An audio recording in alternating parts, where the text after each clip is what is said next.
So back to the original point as to why we're talking about, being lazy, is that you mentioned these 55-year-old guys have essentially become lazy. Like I could imagine when, man. Yes, I think so. How old is Bill Maher?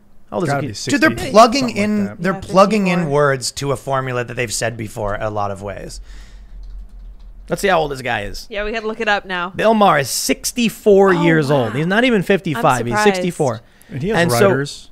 I would imagine he's got a huge writing team. It was a week. Kept them relevant. It was a week after the Covington kids incident, and he was wrong. And I'm like, dude, your show is live. How hard is it to use Google? All of these news outlets and eventually issued these half-assed corrections, and he was still wrong. And I'm like, that is low information laziness. Yeah. And that's where people like Seth MacFarlane and Bill Maher are.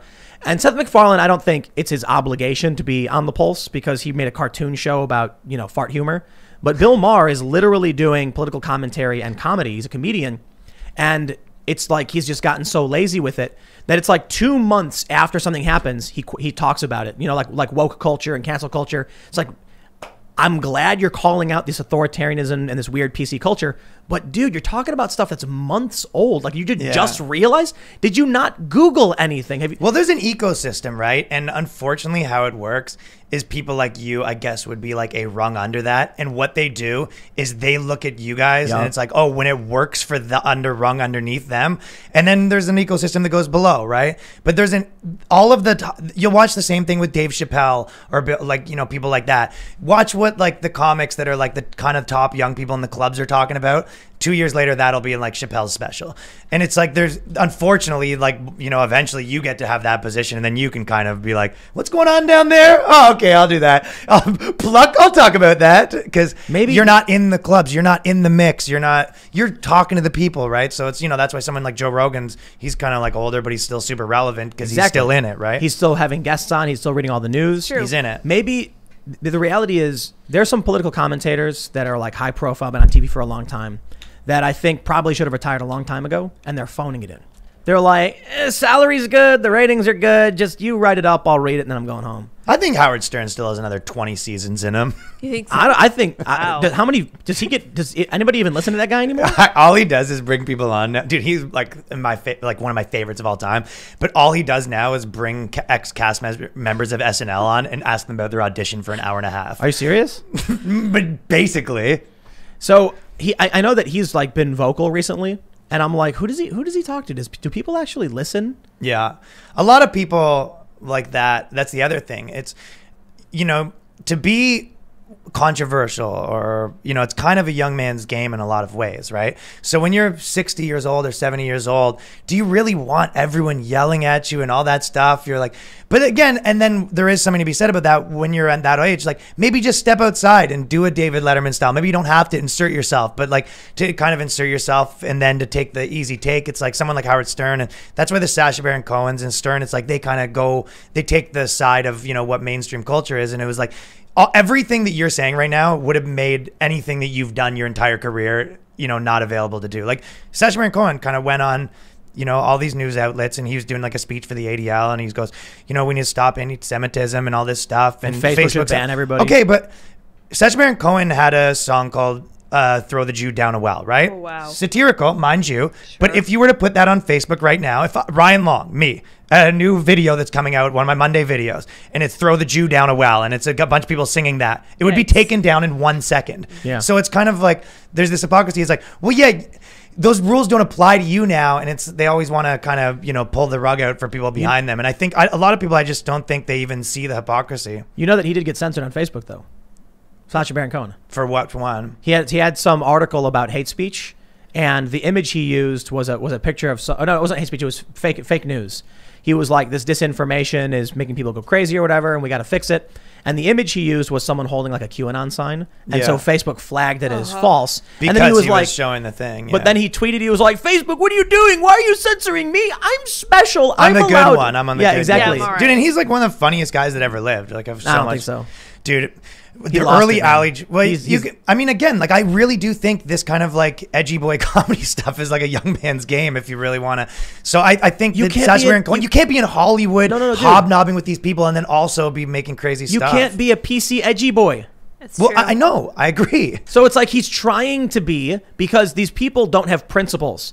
Sacha Baron Cohen should be the one mocking the authoritarian ivory tower elites. He was supposed to be. But he's one of them now, so how? He's Right. making these movies, Right. you know, he's married, he's in the club, he has to see, and I get it. Like, even as a comedian, it's like, if I was living in LA and then I go and see all these people and I was doing my podcast, I would be like, you know what, this guy, and I go, I kind of spent an hour talking to that guy yesterday. Like, I just feel kind of like, what am I, that guy? It just, so it I'd just go for it. Now, the trick is you have to do what South Park guys did. You have to kind of stay out of it.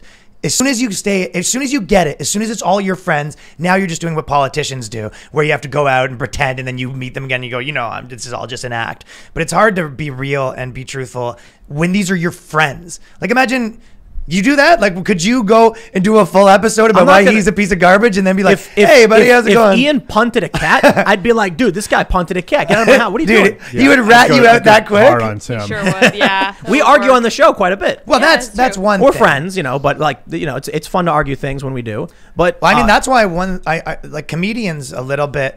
You'll see comedians a lot of times say, we have like a code. I won't make fun of comedians. And one of the reasons is because you have to see them every day. It's like, how do you go make fun of someone and then show up at work and they're there and you've started a whole internet campaign? You'd be like, yo, what the hell, dude? I agree. It's a fight. How But about like for me we're fighting personally, now? I'd be like, I'm going to say whatever I want. You know what I mean? Like if someone does something that's worthy of being made fun of, I'd be like, dude, you're a comedian. I'm a comedian. Grow up. Yeah, but see, Like, the have fun. difference is that I don't Tim is know. not pulling up the ladder behind him. And what I see a lot of these comedians doing is just reeling up the ladder behind them. They don't care about who comes next. They don't care about who's next Yeah. in line. Like, they really, they don't care. Like, I don't understand why not. They should care about the next generation of comedy. I Well, Joe Rogan does. Yeah, and I true. think that you can look at it two ways. You can say these people are kind of evil, or you can say it's like naive, or they just don't even care or see any of it. Right. But I think it's probably the latter. It's like, this is just what's around them. They go, hey, if you do this, you're one of the good guys. And then you go, also, he does kind of screw over people, but you don't even see it like that. You kind of, one of the things that kind of drove me nuts is there are some people that were, whether they're comedians or they go, there's this new thing where it's almost like they're trying to extend an olive branch against cancel culture, where they go, we need to make a path for redemption. And I get the message sounds good, where you go, there needs to be a path for redemption for people that have, said the wrong things or done the wrong things. And everyone goes, yeah, see, this is how we need to treat people. But on its core, it seems nice. But you go, who made you judge and jury for what are the right opinions?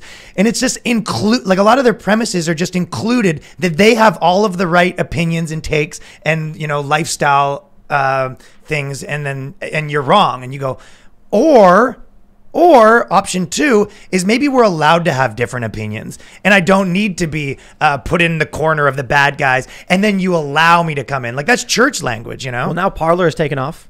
Yeah. Parler's taken off and conservatives are joining like crazy. And it's really funny when I see these leftists and liberals making fun of it. I'll see them on Facebook all the time. And they'll say like, what do they call it? Mindspace, That sounds a little German in the Yeah. wrong Yeah, I don't way. know about And it was that. like, it's like a very Mindspace. ha-ha, mind space. I get it, ha-ha. And they're all like, it's where all the racists are. Someone posted, I would go to Parler, but I think I've had my fill of hearing racists spout the N-word. And I'm like, you actually can't say that on Parler. Parler's got broadcast restrictions. They say it's like, if you can't say it on TV, you can't say it on Parler. So it's actually fairly strict. That people are just hoping that they're not going to be biased against them.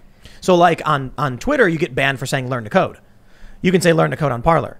On Twitter, you can actually say some fairly offensive things and not get banned that you can't say on Parler. But people, it's just different rules. Yeah. And partisan rules. I mean, this is the problem in general with, entertainment and all sorts of things, is that the free speech becomes like a right-wing thing. So there's these left-wing, networks and stuff like that. So the right-wing networks go, oh, we'll be like the free speech network. But it's like, no, you're not. Parler is like a bunch of right-wing creators that were like, it's pretty vocal about their opinions. Right. What you need is like like, I want to go, when I talk to these TV networks that are, you look at their thing and it's all Trump's the worst, and I'm not really interested in being part of that. But then, you go to these other places and they're like, we agree, you can say whatever you want, but like nothing bad about Jesus and also Trump kind of rule. And you go, okay, what you want is a TV network that says, I don't even know what these guys are doing, but the kids seem to like it. Like, that's Whatever. what you want. You want them to not be involved. They go, I don't have a political opinion. This is what it, and there's a bit of that at these streaming services, but that's what you need, a Twitter that is started by someone that says, hey, I also don't have a big Parler account. I'm not trying to like build my profile in conjunction with this new platform. Thanks for checking out this clip from the Timcast IRL podcast. We do the show live Monday through Friday at 8 p.m. So come back to check us out when we go live. Don't forget to subscribe, hit the like button, hit the notification bell, and we are also available on all podcast platforms for free if you want to listen to us there. Thanks for hanging out, and we will see you all next time.